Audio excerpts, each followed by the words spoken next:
So yun na nga, panibagong araw, panibagong video na naman. Samahan nyo kami ngayon na pagupitan ng aming tatlong dinosaur, si Cooper, si Tommy at ayan si Belle, yung pinakamalaki.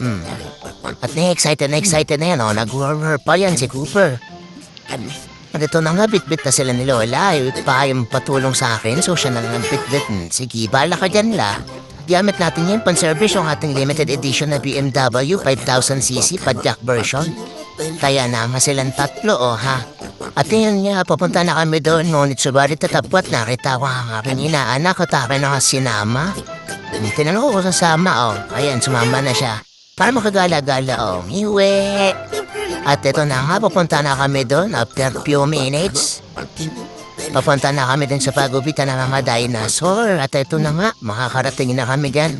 Ayan na, ngunit subalit tatapot sa kasamaang palad, 10 yung nakapila. Sabi ko kay Lola, tara, uwi na tayo. At ito na nga, umuwi na nga kami.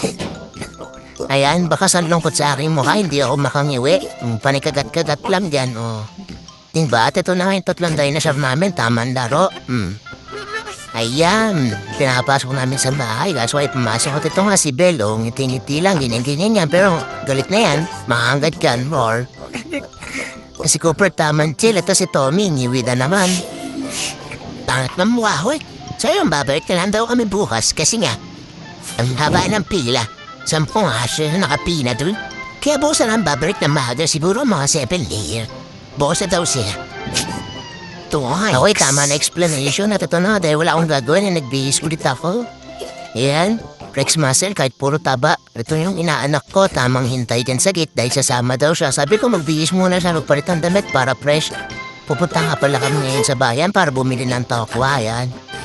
Magluluto ulit ako ng aking sisig tokwa. At ito na nga, makarating na kami sa bayan. At ayan, kasama ko inaanak ko, nagtuturo na ng kung ano-ano. Ayan nagturo siya dyan Jollibee. Sabi ko, may pera ka ba? Sabi niya, wala. Di wag tayo kumain dyan.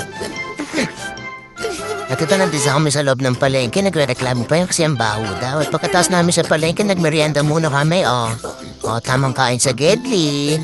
Pagkatapos nga yan, dumarating na siya dun sa buko juice. Ayan, diba? Kala mo may patagong pera, no? Anong nabusog na nga, nag-iya na rin umuwi, ha? At ayan, pauwi na kami dito. Sabi ko, mag-hi siya sa camera. Ayaw naman niya kasi di naman daw niya nakakausap yan, Hindi ko alam kung anong nilalaro-laro niyan sa bibig niya, baka nagdadasal yan, At ito naman, ang makauwi na kami, tinina pamili ko, yan tokwa. Gagamitin namin, ito pamantika na ako dyan. Gagamitin namin ito mamaya, pampulutan, Ayan, ito na nga yun. Nalagyan ko na ng mayonnaise. At yung full recipe nga pala niya nandun sa YouTube channel ko. Pwede niyong tignan doon, palike and subscribe na rin, diba? At ayan na nga, umuusok-usok pa, napakasarap niya. At malalaman mo ang masarap yan, syempre, kasi may nagdala na ng panin dito sa inong huli ka. At nung panibagong araw na kinabukasan, alas 7 ng umaga, nagkape na nga ako dito. Ayan, kasama namin yung mga aso, tamang chill lang. Kape tayo. At ito na nga, nagbihis na ako. At ayun mga aso, tulog na. Paano yan? Ito na nga, tinalian ko at ginising ko na. So nakarating na nga kami, silang tatlo. Kinulong na namin dyan. At ang aking pamangkin dito, tamang laro ng aso niyang di kilala, Pag ikaw nakagat niyan, roar ka dyan. Si Lola, tamang laro din ng ibang aso. Diyos ko, pag nagselo sa'yo si Belle, ewan ko na lang. Ay iba namin kasama at ito, nag-iaya na siyang kumain yung aking inaanak. Ayan, diba? Tambo ko sa Gedlibos pero mamaya, Lola. At ayan, nilipat namin si Cooper dito sa maliit kasi nga nakalabas siya doon sa malaki. Ay si Tommy, diba?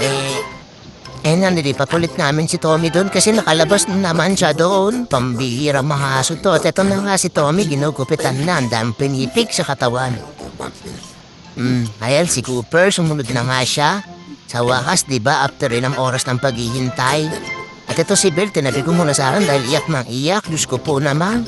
At ayan na nga, pinapaliguan na si Tommy. Pinakalbo namin ito lahat para mawala na yung grap-grapata niya. At ito ibang kasama nila, diba? At si Belle, kala mo excited, Sabi ko kay Kuya, unim na nga, excited mong pagupit, diba? Pero nakikita lang yun si Lola. Kaya ayan, nagsisisiguro siya sa ginawa niya. At ito na nga si Cooper. Di ba pinupunas-punasan na lang. Ay, si Tommy pala to. Ayun, si Tommy. Si Tommy yan. Si Belle, ginugupitan na. Ito si Cooper. Konting simot na lang. At ayan na nga, pinapaliguan na si Cooper, ha? Tapos na, si Belle na lang, konting simot-simot. O yan, tapos na si Cooper, kinalong na ulit para isang sabayan na lang sila sa tricycle. Si Belle, sinisimot-simot na lang. Ayan na, pinapaliguan na siya dyan. Si Belle, moy.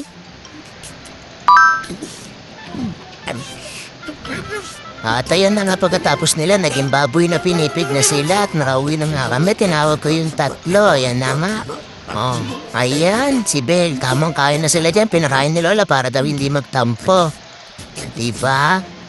So, yun lang naman guys. Maraming salamat. Peace to all. Love you. Mwah.